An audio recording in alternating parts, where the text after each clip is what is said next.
www.libradio.org. Nous sommes le dimanche 15 mars 2020 et ici à Genève, la ville est pour le moins calme, particulièrement calme malgré le soleil. En effet, les badauds sont restés à la maison et ce n'est pas un hasard. Nous sommes en effet en situation d'alerte sanitaire, une épidémie à court, partie d'Extrême-Orient qui depuis quelques jours fige les activités et limite les mouvements. Alors, Coronavirus, Entraide, Genève et Région, c'est une page Facebook. Bonjour Flore et bonjour Alix. Bonjour à vous. Bonjour. Alors, voudriez-vous, vous deux qui êtes les cofondatrices de cette page, vous présenter un petit peu et nous en dire un peu plus sur la page Facebook en question? Alors, moi, je suis Flore et je suis maman d'un petit garçon de 3 ans et je travaille dans la communication. Et ma sœur Alix et moi, en fait, nous sommes partis vendredi faire des courses à Plainpalais dans un supermarché. Et il venait juste d'y avoir l'annonce du Conseil fédéral qui disait que toutes les écoles et les crèches seraient désormais fermées. Et je me retrouvais assez embêtée vis-à-vis de mon employeur parce que devoir rester à la maison avec mon petit garçon de 3 ans sans pouvoir travailler ni recevoir de salaire, je savais pas comment m'organiser pour sa garde. Du coup, ma sœur Alix s'est proposé gentiment de prendre soin de lui, de le garder pendant que je travaillais, en tout cas le temps que dure cette mesure. Et en allant justement au supermarché faire nos courses, on est arrivé et en fait les étalages étaient totalement vides. Il y avait plus de pâtes, il y avait plus de riz, et il y avait plus de boîtes de conserve, de thon. Et on a été vraiment choqués de constater ça. Et les gens se bousculaient. Il y en a qui criaient à la guerre, il y en a qui comprenaient pas ce qui se passait. Chacun cherchait à avoir le dernier produit qui restait dans les rayons. Et il y avait des gens qui partaient avec des cartons remplis de courses, de pâtes, de papier toilette, de choses comme ça. Et on était vraiment choqués. On était là, mais qu'est-ce qui se passe? Et en fait, toutes ces personnes qui font des réserves, qui font des stocks de nourriture et de produits presque pour 3 mois, voire 6 mois. Et qu'en est-il en fait des personnes âgées ou des personnes à mobilité réduite ou des personnes fragiles qui peuvent pas sortir de chez elles dans la situation actuelle, ou simplement voilà des parents comme moi qui sont bloqués, qui n'ont pas de solution de garde parce que les écoles et les crèches sont fermées. Et voilà, on s'est posé cette question et on s'est dit il devrait y avoir une solution parce que quelque chose peut être fait en fait.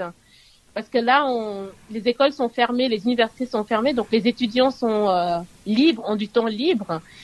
Et on s'est dit, mais si les étudiants ont du temps libre, je suis sûre qu'il y a des étudiants qui seraient d'accord dans leur quartier, dans leur immeuble, de faire les courses pour les personnes âgées, les personnes fragiles, d'aller à la pharmacie ou de faire de la garde d'enfants, du babysitting. Et on s'est dit, peut-être qu'il faut qu'on fasse ça et puis qu'on mette des flyers dans les ascenseurs de nos immeubles pour demander aux personnes qui ont besoin dans nos immeubles de l'aide, de leur apporter cette aide-là. Et la discussion, du coup, c'est poursuivie. On s'est dit, en fait, il fallait que ce soit fait à une échelle un peu plus grande, l'échelle de la ville, en tout cas du canton. Et le meilleur moyen, c'était en fait de créer un groupe Facebook qui sera un lieu d'échange et où les gens qui ont besoin pourraient demander de l'aide et les gens qui étaient disposés à apporter de l'aide pourraient proposer leurs services et totalement bénévolement. Et donc, c'est d'où nous est venue l'idée. D'accord. Et alors, quand avez-vous créé cette page et est-ce qu'elle a immédiatement rencontré le succès qu'on devine? Alors, on l'a créée en fait hier et il y a eu totalement... Donc, hier le 14 mars. Exactement. Oui. En plein après-midi, c'était environ 15 heures si je me trompe pas. Et il y a tout de suite eu un engouement totalement inattendu. On s'attendait pas du tout à ce qu'il y ait autant de personnes. Il y avait des demandes à rejoindre le groupe sans cesse. Plein de personnes qui n'arrêtaient pas de poster des annonces pour proposer leurs services et également des personnes qui demandaient de l'aide. Donc, et depuis, ça ne s'arrête pas. Donc, c'est vraiment quelque chose de positif, en fait, de voir que la plupart des citoyens se sentent aussi concernés et sont aussi prêts à aider, en fait. Tu t'attendais à cette réaction de forte solidarité ou après avoir assisté à ces scènes un petit peu particulières, eh bien, tu étais un petit peu dubitative?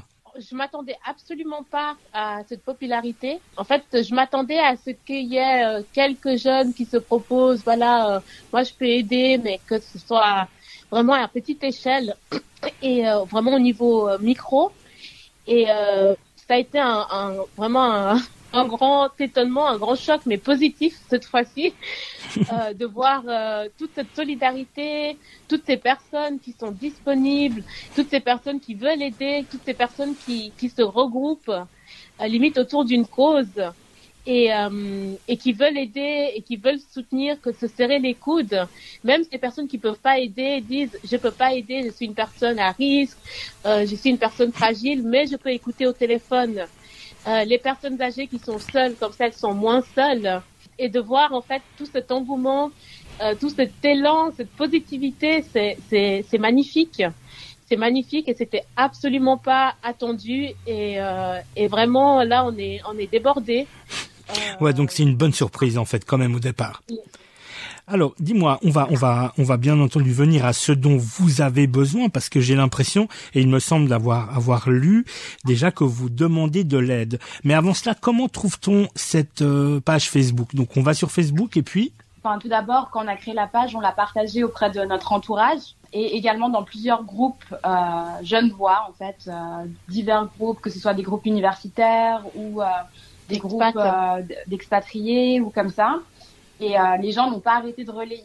Donc après, tout simplement, pour trouver cette page, soit les personnes qui appartiennent déjà à ces groupes ont vu cette annonce, ou tout simplement en mettant dans la barre de recherche, en tapant coronavirus, entraide, Genève et région. Il est hyper, c'est le premier choix en fait qui apparaît. Ensuite, il faut s'abonner à la page, donc devenir membre de la page. Et une fois qu'on est membre, on peut inviter tous ses amis et partager la page. Oui. D'accord. Et alors, comment est-ce organisé? Qui poste quoi? Pour qui? Qu'est-ce qu'on peut y trouver? Alors, il y a à peu près de tout. Ça va des personnes âgées à des personnes fragiles ou malades qui ne peuvent pas se déplacer, qui ont besoin d'aide pour aller faire des commissions, aller à la pharmacie ou même aller à la poste. Des gardes d'enfants également. Même pour promener des chiens, il y a certaines personnes qui ont demandé pour promener leurs chiens. Il y a énormément de gens qui proposent de l'aide. Il y a, sans cesse. Il y a également des gens qui ont même proposé, par exemple, de mettre des livres dans les boîtes aux lettres, par exemple, de personnes qui peuvent pas sortir, afin qu'ils puissent s'occuper. Chose que j'ai trouvé assez touchant en fait comme proposition. C'est une personne qui a proposé ça ce matin. Ça m'a vraiment beaucoup touchée. Il y a une personne qui a proposé aussi, qui avait réservé une chambre d'hôtel dans un 4 étoiles à Genève et qui ne pouvait pas s'y rendre. Et cette personne, elle a proposé à un frontalier ou à une infirmière, encore une personne du corps médical, si elle avait besoin de se reposer ou s'il n'avait pas où dormir, cette nuit, qui pourrait occuper cette chambre. C'est très beau. Ouais. Ça nous permet aussi de nous rendre compte en fait de certaines situations qui sont très embêtantes. Là, on a une dame qui vient de poster justement sa situation. C'est une mère de 2 enfants, une veuve qui a perdu son mari justement et qui se voit forcée en fait d'aller travailler demain.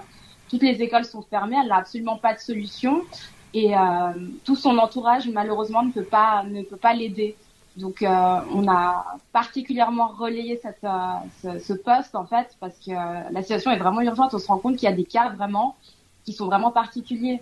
Nous on a eu la chance, nous deux, on est sœurs et nos 2 situations personnelles se complétaient.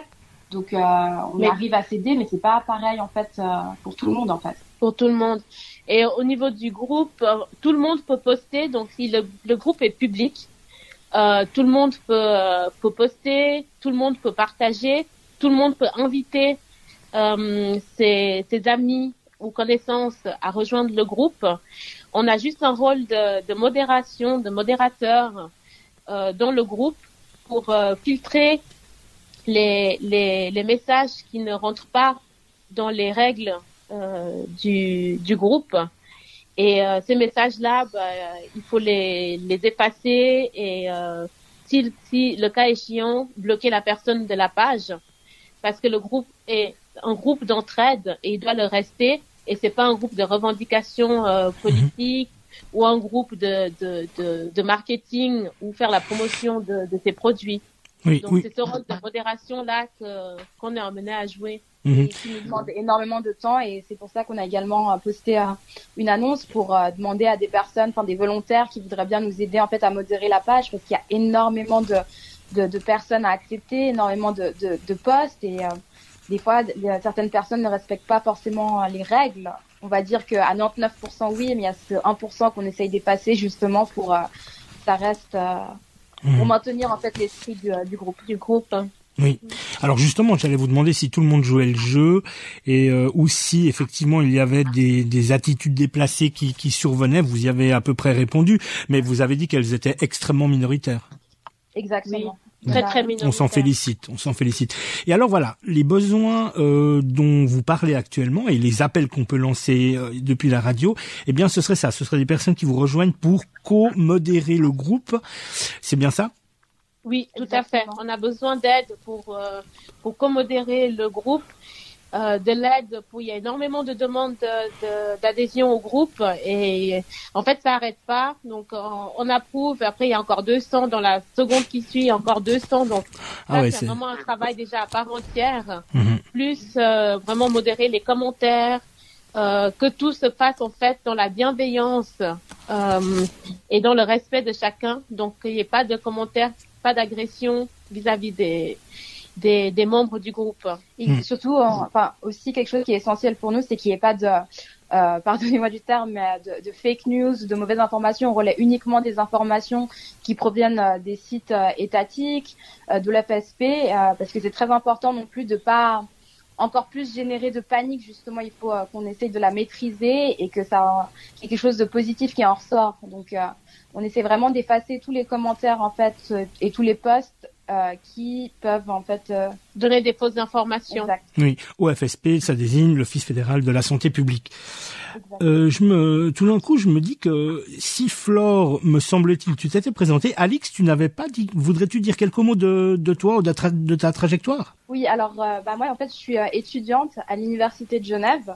Et du coup, on nous a annoncé vendredi la fermeture jusqu'à la fin du semestre des cours, qu'on n'avait plus de cours, enfin qu'on pouvait plus se rendre physiquement en fait aux cours.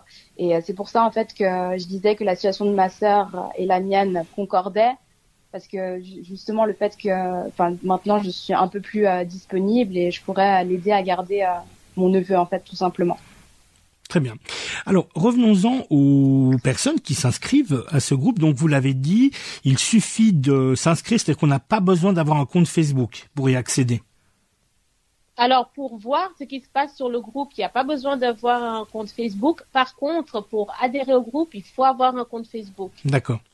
Obligatoirement, il faut être membre de Facebook. Je disais, par contre, on a également pensé aux personnes qui n'utilisent pas Internet, par exemple les personnes âgées, qui elles n'ont pas accès justement à Facebook, ne savent pas comment en fait l'utiliser.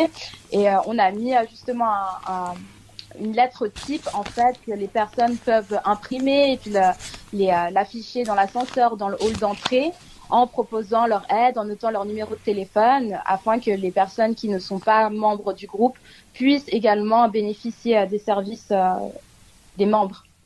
Donc cette lettre modèle, elle est disponible et les personnes peuvent tout simplement la télécharger, l'imprimer et la placarder dans leurs allées pour, favoriser une solidarité locale. Exactement. D'accord, très bien, très bien. Alors, juste, ces demandes d'aide, de qui émanent-elles? Est-ce que c'est vraiment, il y a vraiment des personnes, c'est à très large spectre, ou est-ce que on sent que c'est quand même, justement, c'est des populations de personnes, voilà, dites à risque, ou des personnes plus âgées, ou voilà, est-ce que vous avez un petit peu observé qui sont-elles, ces personnes qui sont plus là à la recherche de coups de main? Alors, Flore, c'est moi. Flore, je vais commencer. Oui.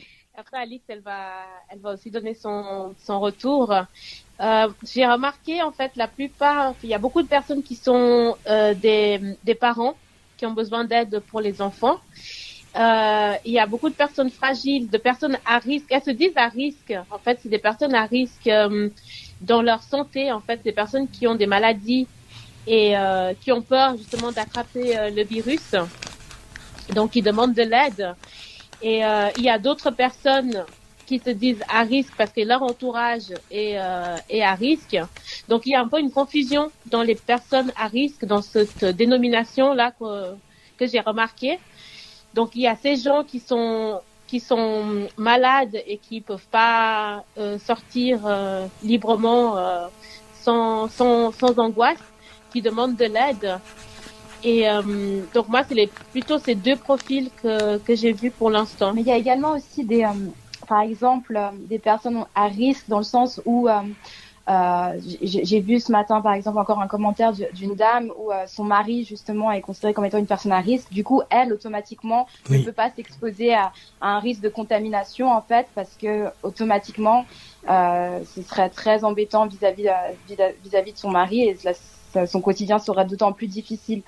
Donc il y a un peu de tout vraiment. Il y a pas vraiment un profil particulier. On trouve vraiment de tout. Ouais, donc on voit que comme vous le dites, les profils sont extrêmement divers. Est-ce que selon vous, à ce que vous voyez, ce à quoi vous assistez, on peut dire qu'il y a assez de personnes qui offrent leur aide pour combler les soucis des personnes qui en demandent, ou est-ce que là il y a un déficit d'un côté ou de l'autre?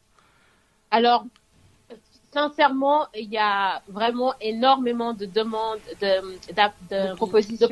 D'accord, d'offres, ouais, ok. Voilà, il y a beaucoup d'offres et les gens sont vraiment, ils offrent leur aide. Il y a pour nous dans ce groupe, pour l'instant, il y a beaucoup plus d'offres que de demandes. Et ça, c'est justement ce qui fait plaisir, que les gens sont vraiment disposés à aider. Et ils veulent aider. Après, l'avantage également, c'est que,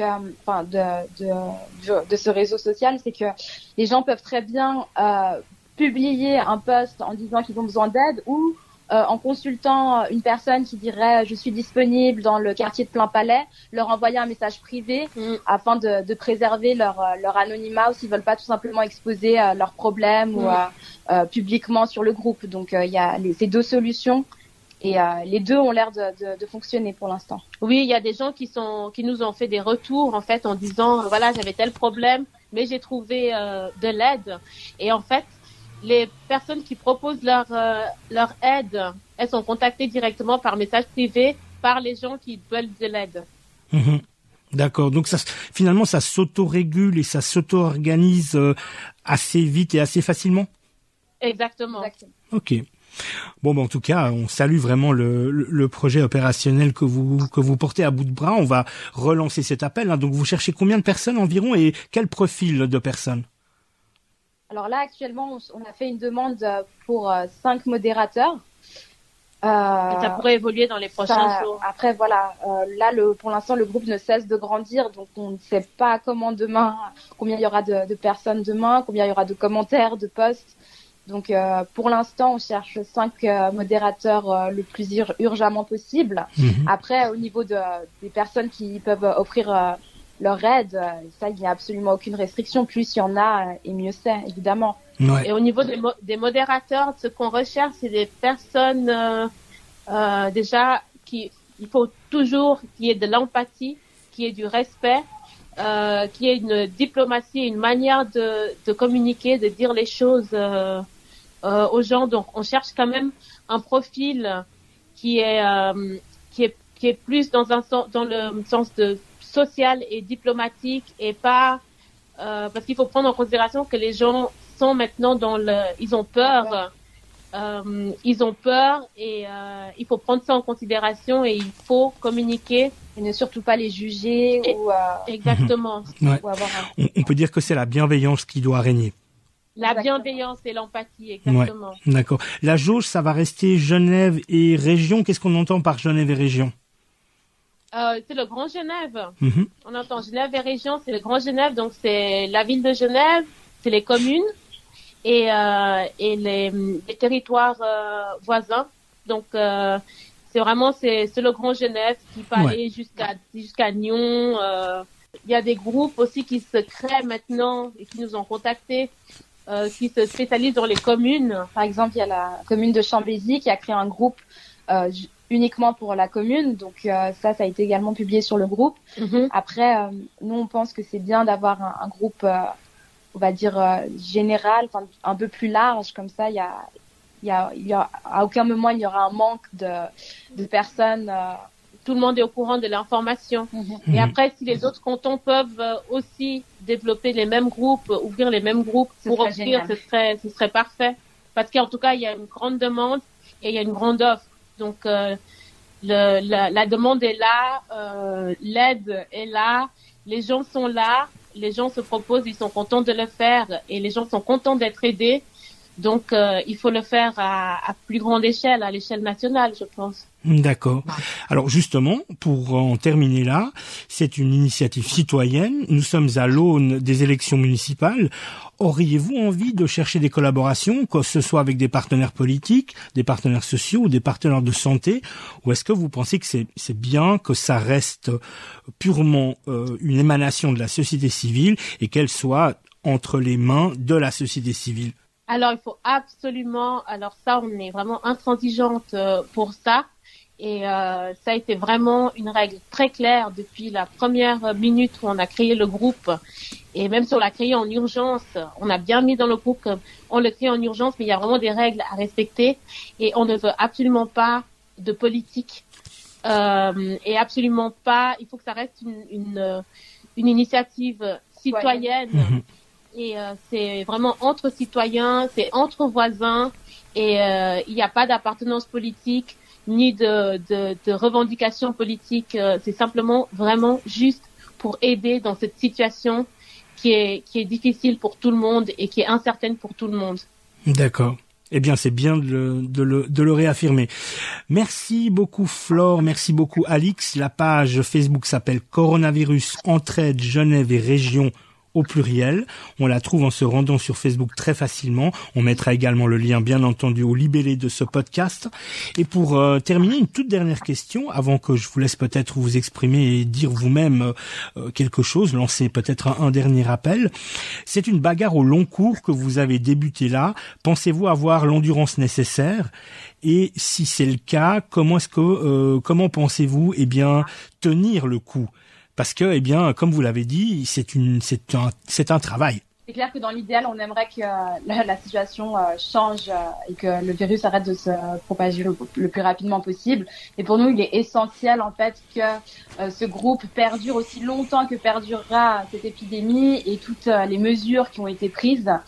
Après, on espère sincèrement qu'il y aura une sorte que la solidarité continue. Que la solidarité continue, exactement, que les gens réalisent en fait que ce n'est pas seulement en période de crise qu'il faut se comporter ainsi, mais tout le temps en fait.